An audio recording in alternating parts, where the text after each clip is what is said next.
It's your girl PlantMamaTee, and I'm back with my very first plant video. I absolutely love plants.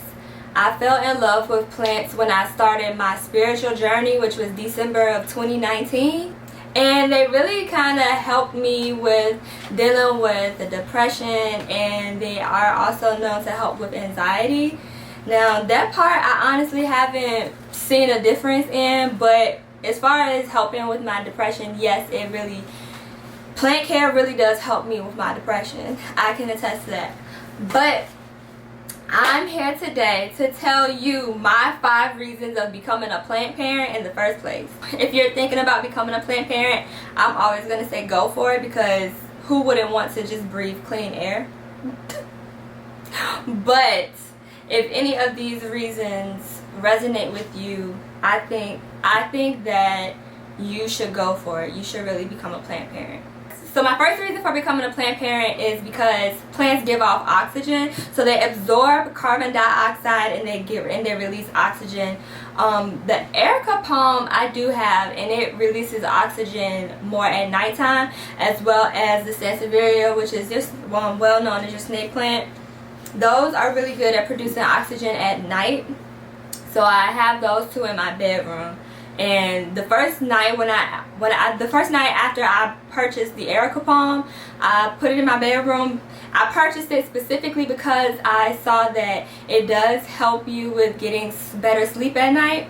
So I put it in my bedroom, and when I say I was out, the next morning I woke up, I just felt so good. I felt so, I don't know, it was an overall just great feeling, like I was well rested. So the Erica palm, yes, I haven't experienced that with my snake plants, any of my snake plants, and I do, like I said, I have those in my bedroom as well.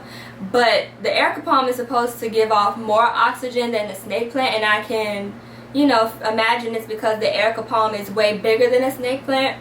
So if that's something that you struggle with at nighttime getting good sleep, I would say purchase the Erica palm. I had got mine from Lowe's for, I believe, $20, and it was a 10-inch pot. So you should go and purchase one, and you should try that out. So along with giving off oxygen, plants absorb a lot of toxins. One well-known toxin is formaldehyde, and that has been known to cause cancer. So I have plants, like I need my plants. I need all of the formaldehyde, most of the toxins that you could take away. I need those gone because I want to breathe clean air. I always think, every time when I see the trees get cut down and they're building storage units and houses and townhomes and apartments, how are we supposed to breathe when y'all keep taking all the trees down? Don't worry, because I'm going to breathe. I'm going to breathe. So the second reason I became a plant parent is, again, plants are known to help ease anxiety. So studies show that caring for plants eases anxiety and depression levels. So they did a study in 2007 and found that microbacterium triggers the release of serotonin. And plus, if you're a helicopter plant like I am, you won't have time to really think about anything else that's going on, because you'll have all of your focus will be just on your plants. Nothing else, literally, like nothing negative matters to me, or nothing that I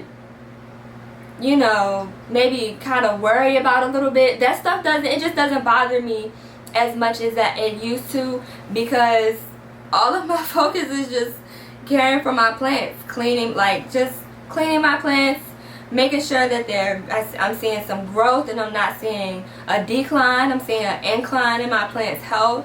Making sure that they don't have like soil on the leaves like this one. Just, overall, just purchasing more plants and ordering. It's just, I love my plants, and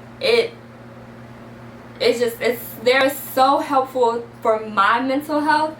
I would highly recommend them to anybody else who has anxiety or depression because of the results that I've gotten with my experience with plants.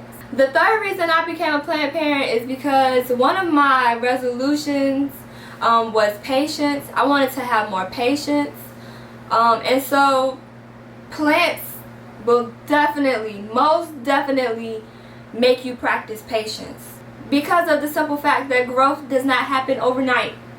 And so, granted, I did propagate some golden pothos, and I'm actually going to have a few plants available in the next few weeks. Probably next week I'm going to have them available. But my golden pothos, when I put them in water 2 weeks ago, last week is when they really, like towards the end of last week, they really started to develop some roots. And so that's why next week I'm most likely going to put them in some soil, because the roots are really good and healthy right now and they can go into soil. But when I propagated my Monstera Addisonii, I put that in water, and literally the following week I had a root about, I want to say about 1.5 inches. So these are fast propagators.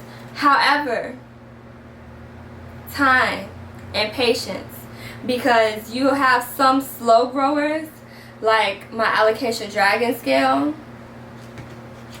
and you know, you just have to wait on them to produce.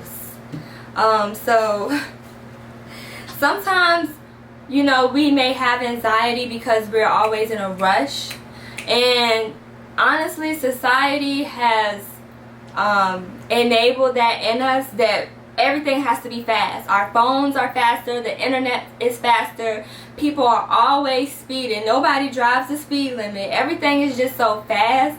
Sometimes if we just take a moment to slow down and breathe, that would get us more positive results, and things will probably work more in our favor. So when I get plants, I love to get them when they're babies, and then I nurture them and grow them into bigger plants.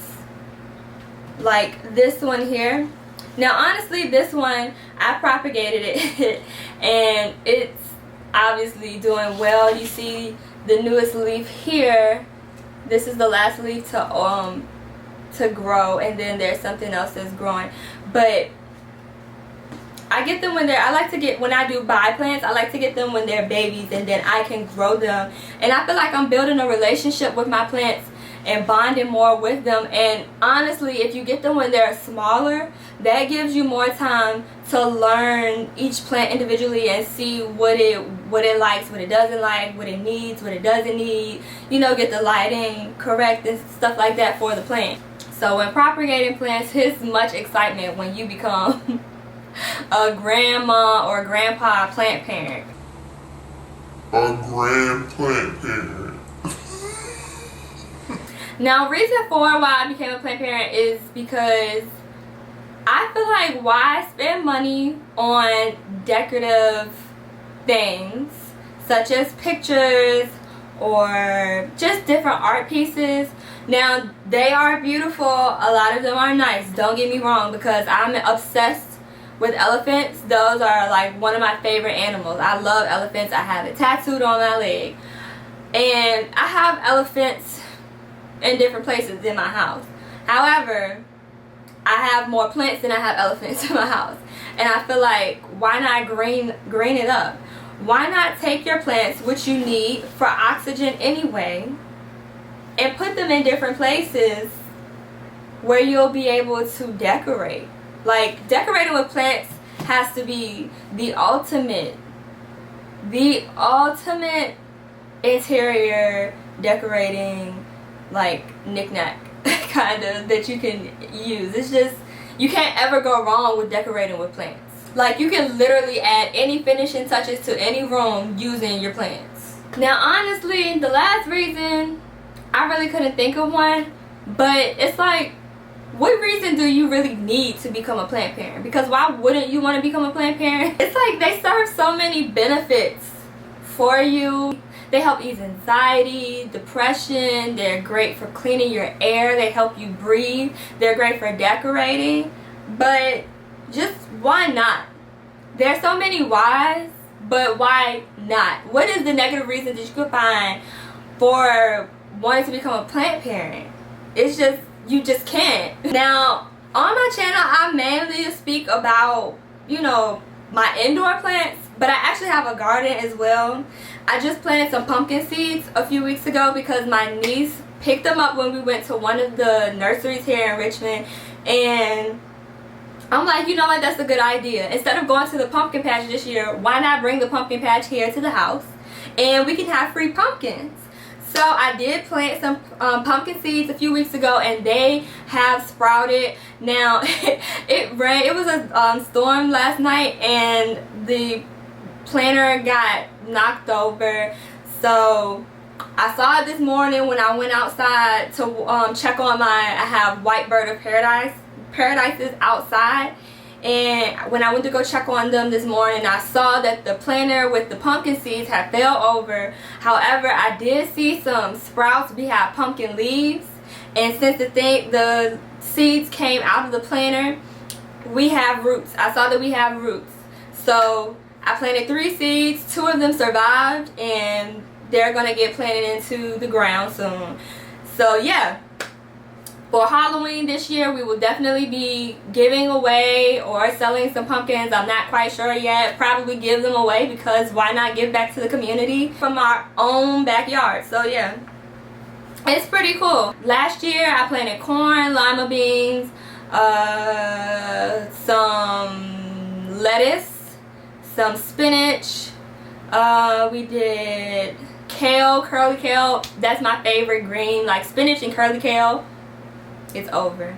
Yeah, I planted quite a few things last year, and honestly I was so busy I didn't really get to tend to them like I wanted to, and they all died except the curly kale. Now the lima beans did survive, and my grandma had picked those out of the garden and she cooked those, and she said they were really good. We also had some, I believe we had some tomatoes, some cucumbers. Yes, we did have some cucumbers. And the ones that did survive, which was very few, she said they were really good, but the kale survived through summer and winter. This huge sunflower this summer, for some weird reason, just started growing up out of nowhere. I mean, it got so tall, and then it just started dying off, and then it just started looking so sad. So my mom just cut that down the other day because it just was not attractive at all. But I'm wondering if it's gonna grow back again next year, because literally it just started growing up just on its own. Then let's not get into my rare and exotic plant collection. So my rare plants currently consist of my alocasia dragon scale. I have a philodendron pink princess. I have an alocasia regal shield, which kinda is rare, and when I say rare, I don't mean like it cannot be found, but a lot of times with the rare plants, it's because people buy them up, and so before you are able to get them, someone has already purchased them, so they're not as readily available as, say, like a golden pothos. I had 3 alocasia dragon scales. I sold one, so I'm down to 2. The one that I sold, I actually traded with someone, another plant mom. She gave me an alocasia black velvet chrome, and so I'm growing that. It has started to sprout some leaves, and I also noticed that it has some tiny very cute roots. They're so cute because they're so small, and the roots have started to develop. So soon that's going to be going into some soil, into probably like a 2.5 inch planter, because you definitely don't want to put the seed or chrome into a planter that's too big, because it's just, that's not going to work out. What else do I have? What I physically have here is my black velvet, my alocasia black velvet chrome that I'm growing, my alocasia dragon scale, my philodendron pink princess that I'm actually selling. So if you're interested, please contact me about that. I just ordered today an alocasia pink dragon, an alocasia maharani, and an alocasia, I ordered another alocasia black velvet that's already developed, just in case this chrome does not go well. And honestly, only reason why I purchased those 3 is because it was a bundle deal. I got all 3 of those plants for $40, Now, if you live here in Richmond, Virginia, you will get a 4-inch Maharani for around $41, maybe $40, and a 4-inch black velvet for $45. I got all 3 of those plants for $40. The same price I would have paid for the Maharani by itself.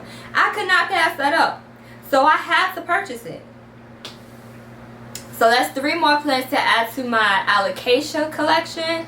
And then I'll start, once my alocasia collection is done, I'm going to start to go into my philodendron collection, because honestly the only one I have right now is the pink princess, but I am falling in love with a lot of other philodendrons that I've seen on the internet, and I'm going to have to get them. But those are my 5 reasons why I became a plant mom. I would love for you to comment below if you're interested in becoming a plant parent, or if you have any questions for me regarding any of the plants that you see here on the table, or any questions in general about plants. Feel free to contact me, shoot me a comment or an email, write me on Instagram, and I'll be sure to answer you. Until next time, please consider becoming a plant parent, and I'll see you on the next video.